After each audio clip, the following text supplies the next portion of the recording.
A Morgana é uma conhecida inimiga do Rei Arthur em quase todas as versões da história.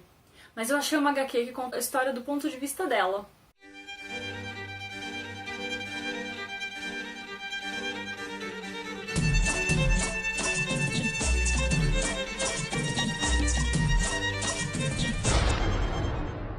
Você vai querer me falar da Marion Zimmer Bradley, eu sei, mas isso é um caso diferente. A HQ Morgana não transforma a mocinha numa coitadinha indefesa frente ao mal de todo mundo.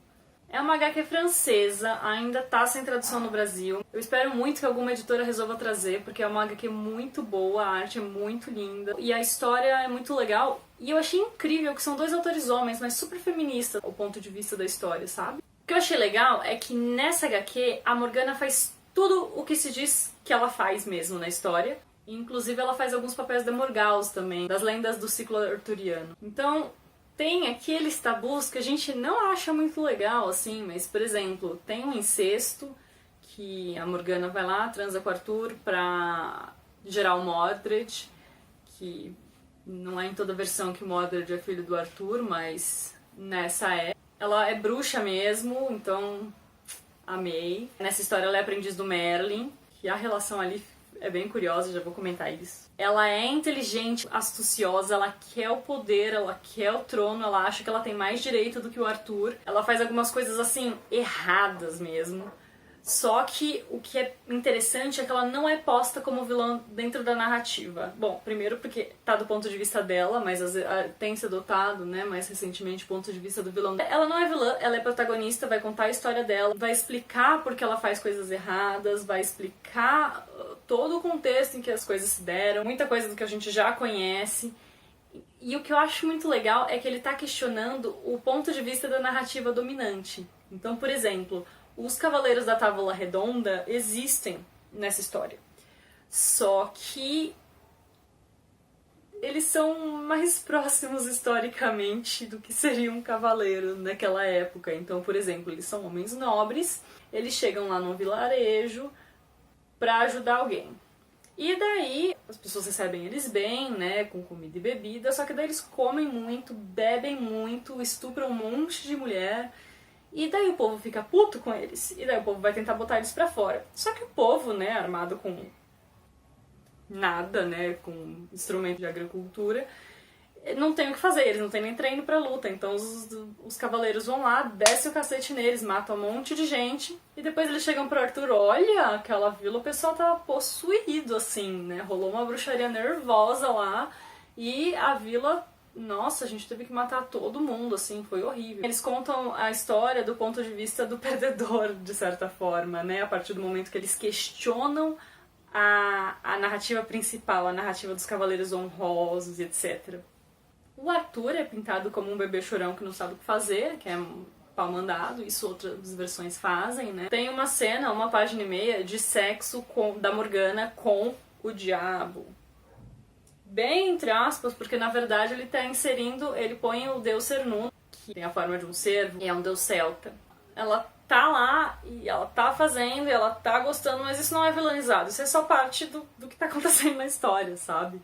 Então eu achei bem interessante a forma como eles puseram, porque na verdade não é mesmo o diabo, é um deus de outra religião, mas como sabemos a religião cristã tende a demonizar, ou especialmente... O catolicismo tendeu a demonizar todos os cultos pagãos e associar todas as figuras dos deuses com demônios, especialmente os deuses zoomórficos. Aí o que é interessante é que no fim dessa cena eles percebem que tinha alguém olhando, mas eles não param porque tava bom e pronto, não param. Mas o que é legal é que quem tava olhando era o Merlin. Chora, até escorre uma lágrima que ele seca muito bravo, assim. Nessa história, o Merlin, ele é um manipulador, isso até tem outras versões, né? Ele é um mago manipulador, ele pegou a Morgana pra criar, depois que ela ficou órfã, ensinou a magia pra ela, só que ele meio que tava criando ela pra ficar com ele, e ela não quer ficar com ele, porque, né, ela é uma pessoa, e tem, mesmo que de forma não expressa, tem meio que uma discussão sobre aquele termo maravilhoso da friendzone, né? Que é essa criação, assim, estupenda, né? Do cara achar que a mulher tem a obrigação de transar com ele porque ele fez algo por ela, ou porque ele é amigo dela, e aquela frustração, aquele ódio de quando a mulher não atende a isso, essa expectativa de recompensa. É bem curioso a forma como a HQ trabalha com isso, porque ele tá disposto a perdoar ela por ter fugido, e ele está disposto a não sei o quê, só que ela não quer ser perdoada, ela tá brava com ele. Acho muito legal que tem uma frase que eles usam pra Morgana, uma frase da Lady Macbeth, que é o Unsex Me Here, numa cena em que ela tá pelada e numa floresta, bem no estereótipo da bruxa, só que de uma forma muito, muito empoderada, muito empoderadora e, assim, tomando as rédeas da vida dela, da narrativa.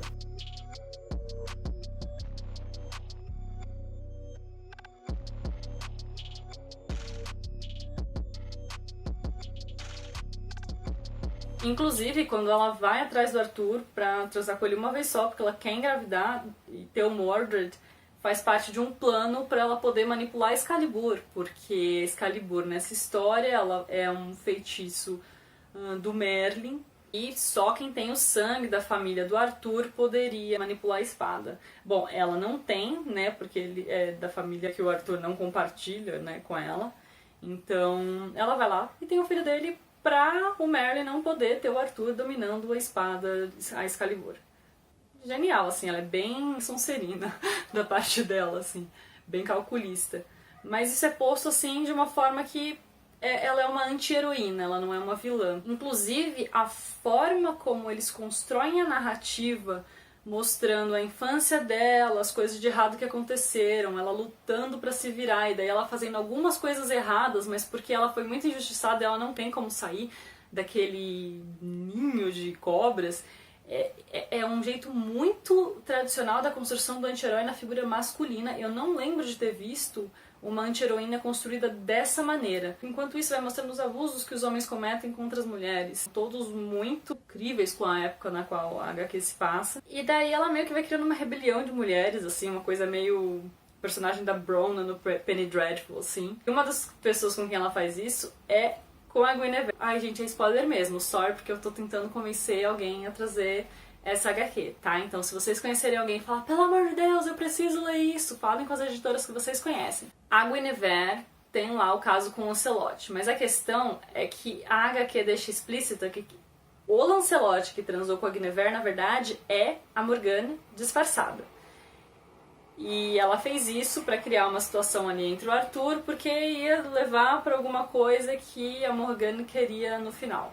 Todos os pontos principais da lenda estão acontecendo ali, só que ligeiramente desconstruído e sem cair naquela coisa de inverter o eixo do maniqueísmo. A gente não acha que todas as ações dela são certas, mas a gente consegue entender que, em grande medida, boa parte delas são bem justificáveis para ela conseguir sobreviver. E o fato dela querer poder, eu acho maravilhoso, porque ela quer mandar. Ela quer ser a rainha. E ela vai mudando de objetivos ao longo da história, o que também é bem legal para uma evolução de uma personagem feminina, conforme ela vai crescendo. É muito raro as motivações femininas, ainda mais de anti-heroína, não virem por, sei lá, vingança de ter sido rechaçada por um homem, ou tive problemas com meu pai, tenho que salvar o meu pai, tenho que manter a memória do meu pai. Nenhuma tem mãe, né? Sempre o pai. Ou sofreu um estupro, né? Então, normalmente, as protagonistas anti-heroínas, elas vão ser fortes e guerreiras, mas elas têm isso no passado delas, e elas sobreviveram porque elas são mulheres fortes. Não acontece nada disso com a Morgana.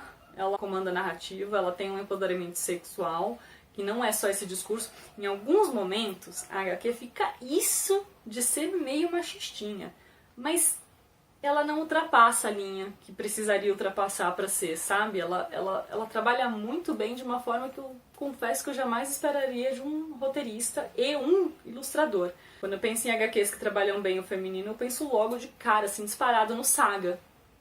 O Saga é o Brian Vaughan, ele é muito maravilhoso, é um puta roteirista. Constrói personagens femininas muito incríveis, mas aí tem o mérito também da ilustradora que não exatamente sexualiza os personagens, né? Mesmo em situações de sexo, ela faz, tipo, ela consegue equiparar a personagem masculina com a personagem feminina. Esse tipo de sensibilidade eu normalmente não espero de roteiristas e ilustradores homens. Então, é um super bônus da HQ também.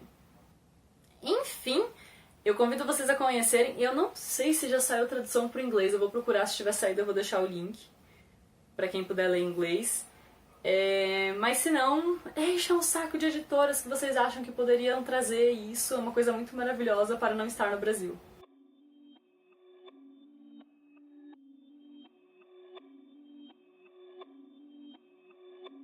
Perfect.